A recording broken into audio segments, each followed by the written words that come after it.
Le principe là, je le trouve super intéressant. Depuis le 19 novembre 2023, j'ai eu l'habitude d'écrire dans des cahiers plus ou moins régulièrement. Là, je suis bientôt à la fin du troisième et ce matin, j'ai voulu relire le premier en essayant de me rappeler dans quel état d'esprit j'étais à ce moment. Et j'ai envie de te parler un peu. J'ai écrit plusieurs dates qui m'intéressent et je veux débattre et faire parler un peu, t'expliquer des choses un peu autour de ça. Et tout d'abord, je voudrais dire que pas mal de fois, j'ai fait un journaling positif. Le fait d'écrire dans le cahier, ça s'appelle un journaling. Faire du journaling. Et plein de fois, je me suis rendu compte que j'écrivais des mots positifs.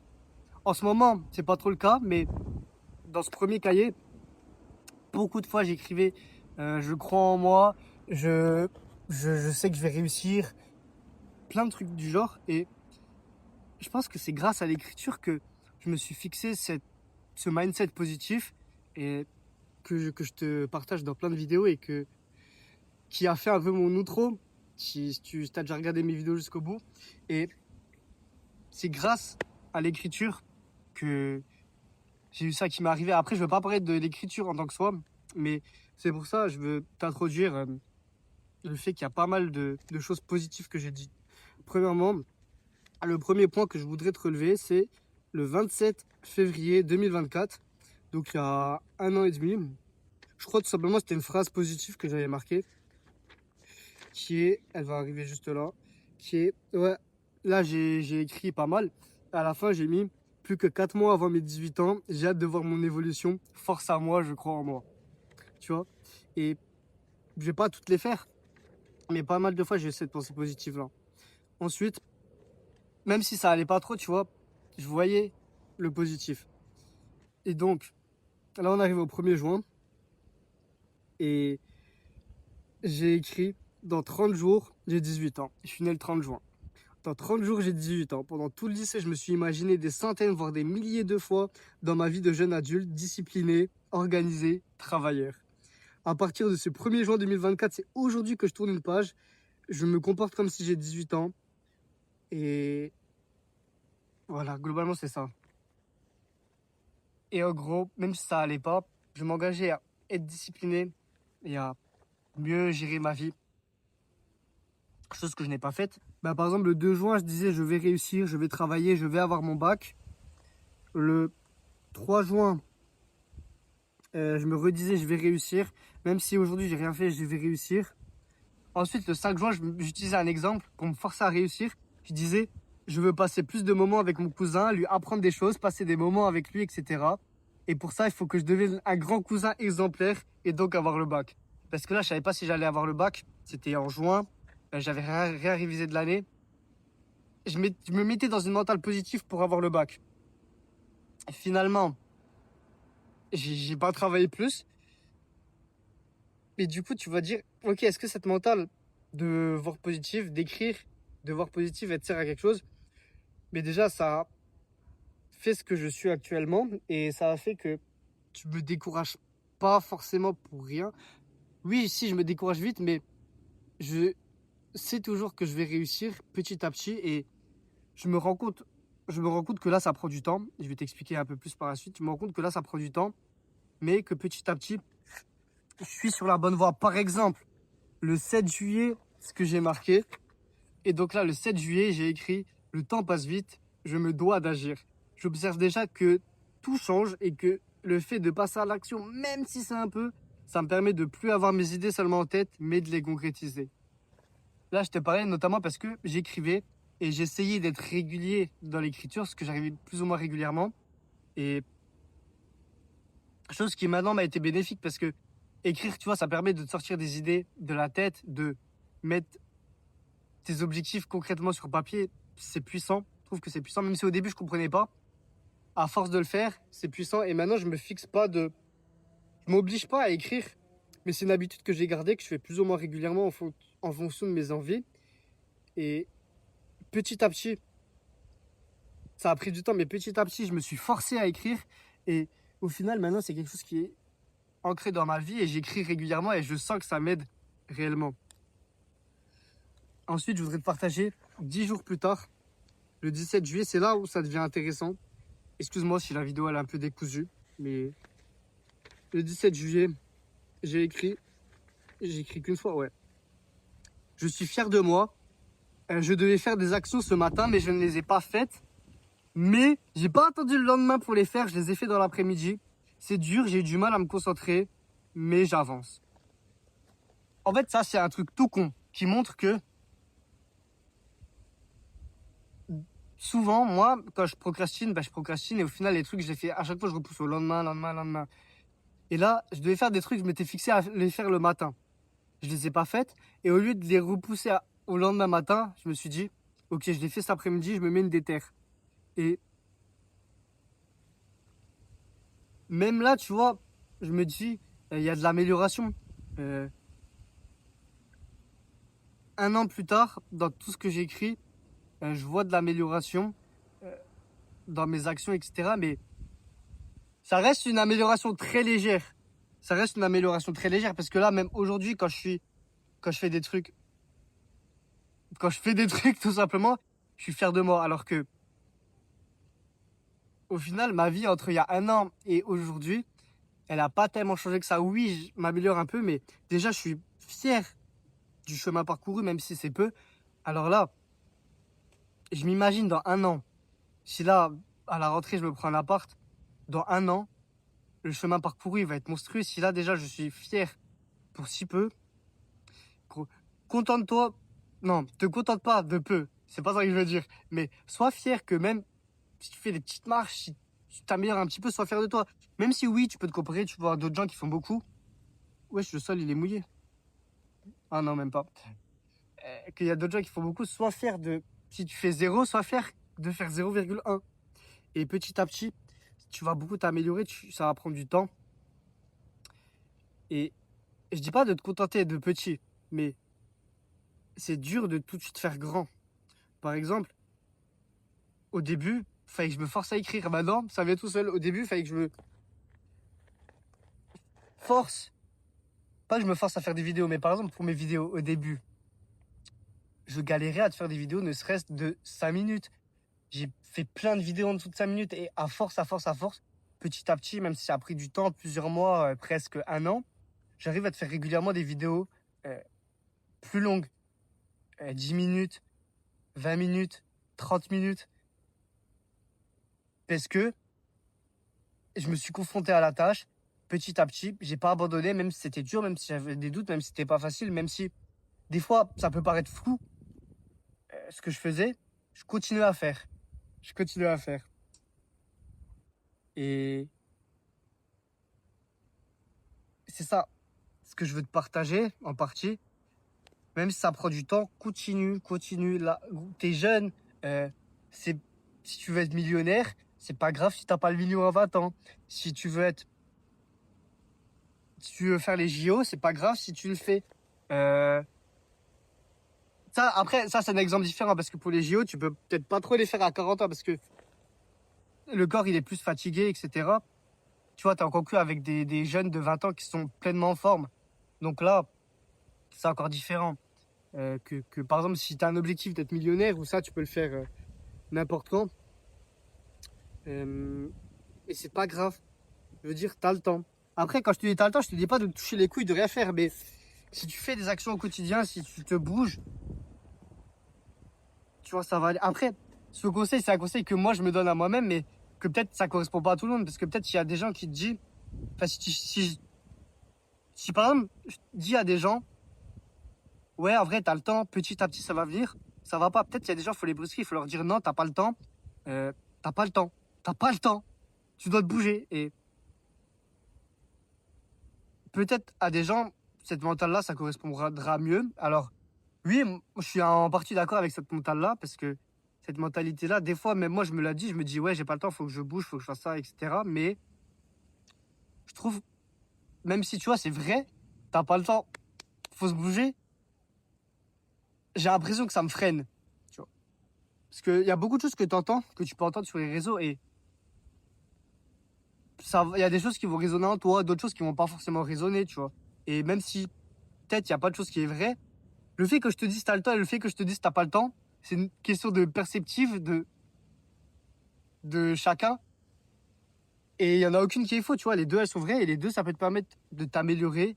Et parce que si tu te mets trop la pression, tu peux te dire, tu peux continuer à procrastiner, etc. Et moi, là, je me dis pas à 100%, tu vois, que c'est tranquille que. En fait, quand je me dis, j'ai le temps, je me dis pas, j'ai le temps en mode, vas-y, je fais rien, je me touche les couilles. Non, je me dis, j'ai le temps, mais euh, surtout parce que je suis frustré de. Je fais pas grand chose, j'ai pas tellement de bénéfices dans ce que je fais. Après, honnêtement, je fais pas grand chose, à part mes vidéos YouTube, je fais pas grand chose. Et encore, par exemple, si on prend l'exemple des vidéos YouTube, pendant un moment, ça m'a rien rapporté de concret, à part des potes au début. Là, pendant un moment, j'ai une traversée du désert où même quand je faisais des vidéos, ça m'a rapporté rien de concret.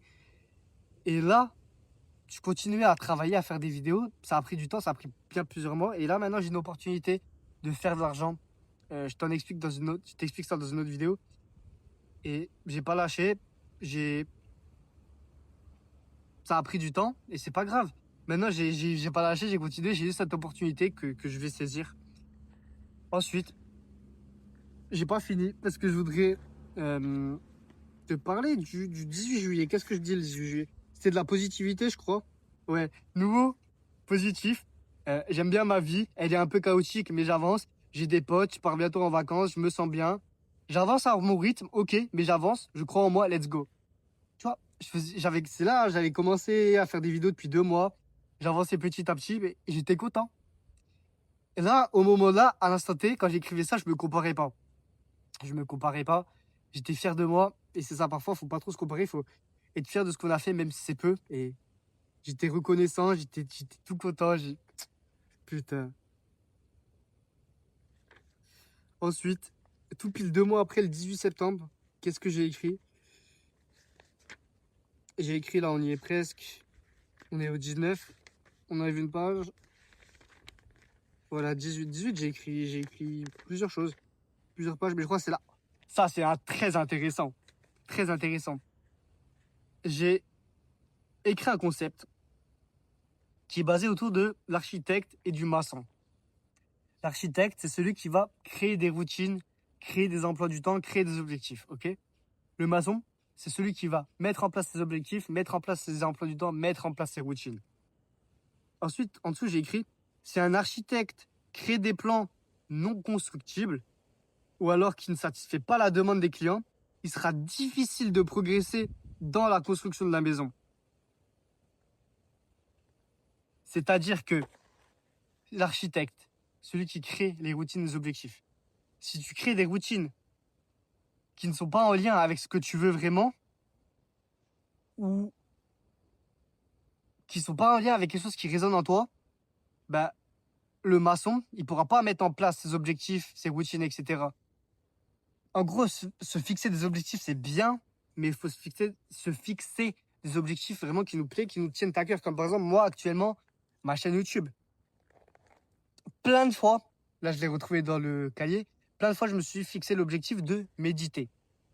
Méditer, dans le sens où je me pose, je fais le vide dans mon esprit, j'essaye de me désintoxiquer de la dopamine, des réseaux, de la mauvaise dopamine, entre guillemets, tu vois, des réseaux à outrance, des kebabs, de la malbouffe, etc., du sucre. Et c'est là, tu vois, juste je me pose, je médite et j'essaye de... Tu vois, c'est bien de méditer, ça a plein de bienfaits. Mais ça résonnait pas vraiment en moi. En fait, c'était pas quelque chose que je voulais vraiment faire. C'est pas une activité vraiment qui me tenait vraiment à cœur. Tu vois, je la faisais juste parce que c'était bien. Et au final, je l'ai jamais vraiment faite. Je l'ai jamais vraiment tenue. Et c'est ça. L'architecte, il était mauvais. C'était une mauvaise habitude que je m'étais fixée. Et du coup, le maçon, c'est le moi qui mettait en place ces habitudes, il n'était pas dans le bon. Il était perdu, il n'était pas en accord avec l'architecte. Et du coup, il ne mettait pas en place les plans que l'architecte avait créés, il ne méditait pas. Alors que maintenant, mon architecte dans ma tête, il me dit, fais 200 vidéos avant 2026. Faire des vidéos, c'est un truc qui me tient à cœur. Là, j'en ai fait à peu près 120.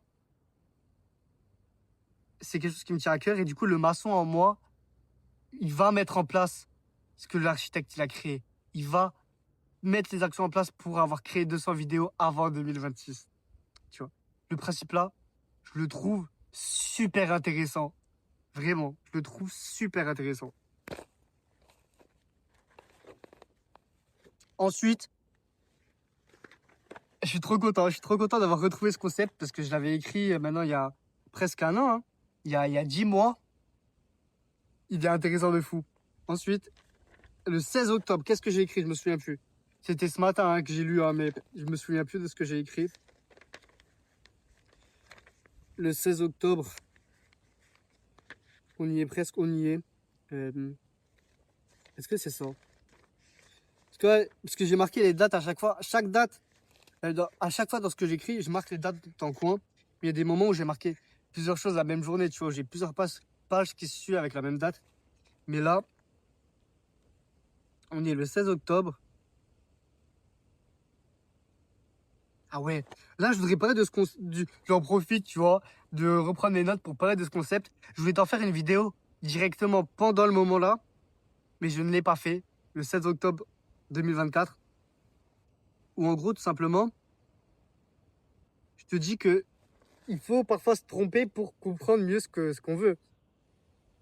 Il y a un gars sur YouTube qui s'appelle Lohan LV, bon je pense que tu connais, il est connu de malade, qui a créé un serveur Discord dans le but de progresser, de se donner des conseils sur YouTube, mais c'est vraiment un serveur Discord carré, organisé, dans le but de progresser sur YouTube. C'est un abonnement mensuel à genre 20 € par mois.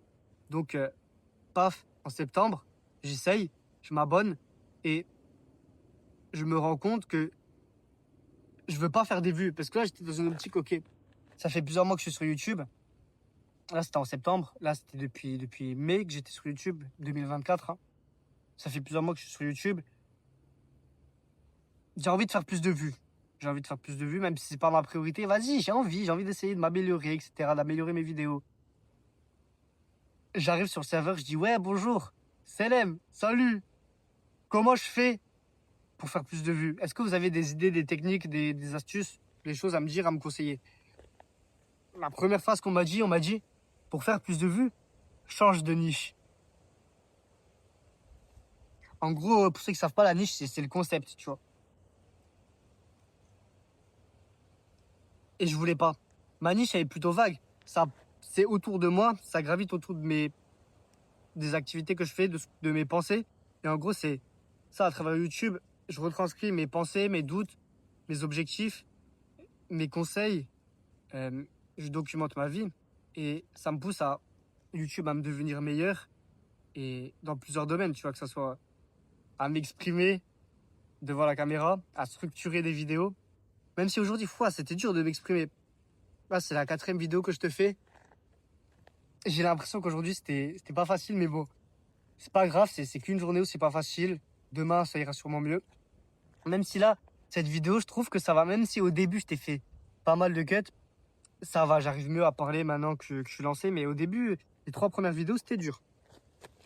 Et donc, c'est ça, ma chaîne YouTube, elle tourne autour de moi et j'aurais pu tourner les concepts différemment, toujours à tourner autour de moi, mais d'une manière plus YouTubesque, entre guillemets, qui pourra faire plus de vues, qui peut être amené à faire plus de vues, mais j'avais pas envie.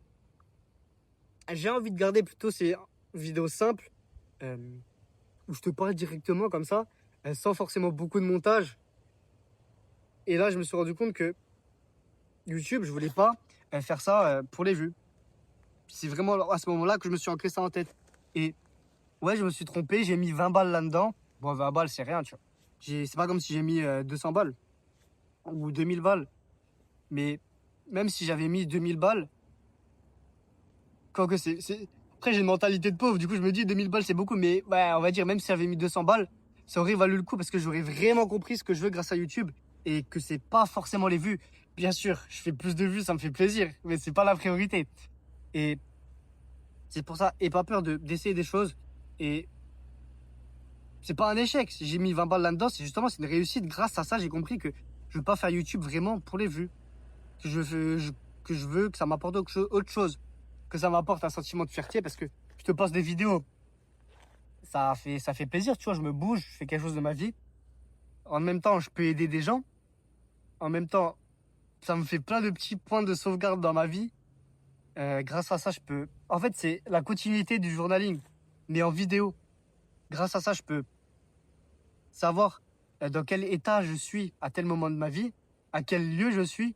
Là, je suis dans un lieu carrément dans ma ville, tu vois. Euh, quand je partirai en voyage, ça me montre que je serai parti. Par exemple, quand j'ai couru mon semi-marathon à côté de Strasbourg, euh, ça montre ma façon de parler, ma façon d'exprimer mes idées. Et je peux voir la continuité comme ça dans ma vie. Et ce qui est incroyable, c'est que je pourrais montrer ça à mes enfants. Et ils peuvent voir aussi à partir de des 17 ans et 10 mois de leur papa jusqu'à... Je sais pas si je vais arrêter de faire des vidéos. Là, honnêtement, tu vois, je me dis, j'ai envie d'en faire jusqu'à ma mort. Peut-être qu'à un moment, j'arrêterai, mais en tout cas, mes enfants, ils verront comment j'étais à une période de ma vie. Ça, je trouve ça incroyable. Et au-delà de mes enfants, juste même moi, je peux voir à quelle période j'étais. Et c'est encore plus simple de voir le chemin parcouru, comme je t'ai dit auparavant, avec l'écriture, le journaling. Et je me suis rendu compte, aux 20 balles que j'ai payé, que YouTube, c'est un kiff de fou. Et même s'il y a des moments, c'est pas toujours facile. Aujourd'hui, j'ai eu du mal à te parler, par exemple. Et des moments, j'hésitais à abandonner YouTube. Bon, ça, c'était pas souvent. J'ai eu vraiment 2 moments où j'ai hésité à abandonner YouTube. Au tout début, quand mes potes du lycée l'ont su. Et après, au deuxième moment, c'est quand les gens du BTS l'ont su. C'est vraiment les 2 moments où j'ai pensé à vraiment arrêter YouTube. Et après, il y a eu des hauts, il y a des bas. Il y a eu des moments où je faisais plus de vidéos, des moments où je faisais moins de vidéos. Tu vois? Et je suis content de foutre cette aventure parce que, au final, mon aventure sur YouTube, ça résume bien ma vie. Je me lance dans un truc. Je sais pas trop où ça va mener. Je sais pas trop ce que je veux. Petit à petit, l'objectif, il s'éclaircit. Je sais ce que je veux plus en profondeur avec YouTube. Il y a des moments, c'est plus simple. Il y a des moments, c'est plus dur. Il y a des moments, je pense à arrêter. Il y a des moments, j'ai une vision plus claire par rapport à ça. Il y a des moments, j'ai une vision plus floue. Au final, c'est ça la vie. C'est ça quand tu as des projets, quand tu fais des choses. Il y a des moments, c'est plus simple. Des moments, c'est plus dur, etc. Comme je te l'ai dit. Je suis content, cette vidéo a été un peu plus longue. J'ai réussi à un peu plus développer par rapport aux 3 autres vidéos que je t'ai faites aujourd'hui. Et vas-y, comme d'hab, je t'encourage à écrire, à faire des vidéos. Et comme d'hab, kiffe ta vie et vois positif.